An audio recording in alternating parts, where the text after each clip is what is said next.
प्रतिबंध जेरबंद आपल्या सेवेत मुख्य संपादक संजय तांबे। नाशिक शहरामध्ये भर दिवसा खून झाल्याने नाशिक शहर हादरलाय। म्हसरूळ पोलीस ठाण्याच्या हद्दीत एका 80 वर्षीय वृद्ध महिलेचा खून झालाय। नाशिकमध्ये खुनाचं सत्र सुरूच आहे। भर दिवसा 80 वर्षाच्या वृद्ध महिलेचा विळाने खून करण्यात आल्याची घटना समोर आली आहे। कुसुम सुरेश एकबोटे असं मृत महिलेचं नाव आहे। पंचवटीतील गुलमोहर कॉलनी स्वामी समर्थ केंद्र या परिसरातील राधानंद अपार्टमेंटमध्ये भर दिवसा 80 वर्षीय वृद्ध महिलेचा खून करण्यात आलाय।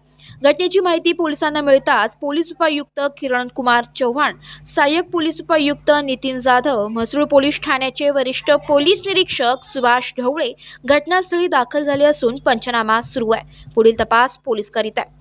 भर दिवसा 80 वर्षाच्या वृद्ध महिलेचा खून झाल्याने कायदा सुव्यवस्थेचा प्रश्न पुन्हा ऐरणीवर आलाय। सर्वसामान्य नागरिकांमध्ये नाशिककरांमध्ये दहशतीचे वातावरण निर्माण झालंय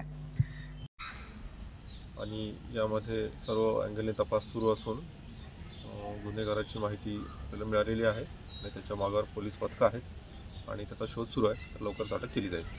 सर त्या आत्ताचीच घटना आहे, त्यामुळे सर्व अँगलने तपास सुरू आहे, पण प्राथमिक संशयित आपल्याला कोणाच्या लक्षामध्ये येत आहे त्या अनुषंगाने तपास सुरू आहे आणि हा देखील अँगल बघत कौटुंबिक वाद आहे किंवा कसं तपासामध्ये पुढे निष्पन्न होईल।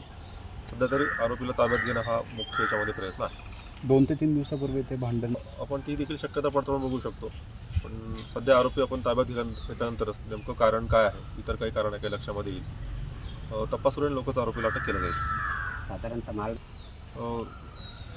प्राथमिक वाद आहे असं दिसतंय, परंतु आरोपी जेव्हा अटक होईल त्यालाच आपण त्याला पुष्टीरित्या आपण सांगू शकतो। आरोपीला अटक करणे हा प्रथम प्राधान्य आहे, त्यानंतर आपण पडताळणी करून सांगू शकतो। पण आरोपी कोण असू शकतो याची आपल्याला माहिती आहे प्राथमिक, आणि त्याला अटक करणं सुरू आहे। या संदर्भात गुन्हा दाखल करण्यात आला का?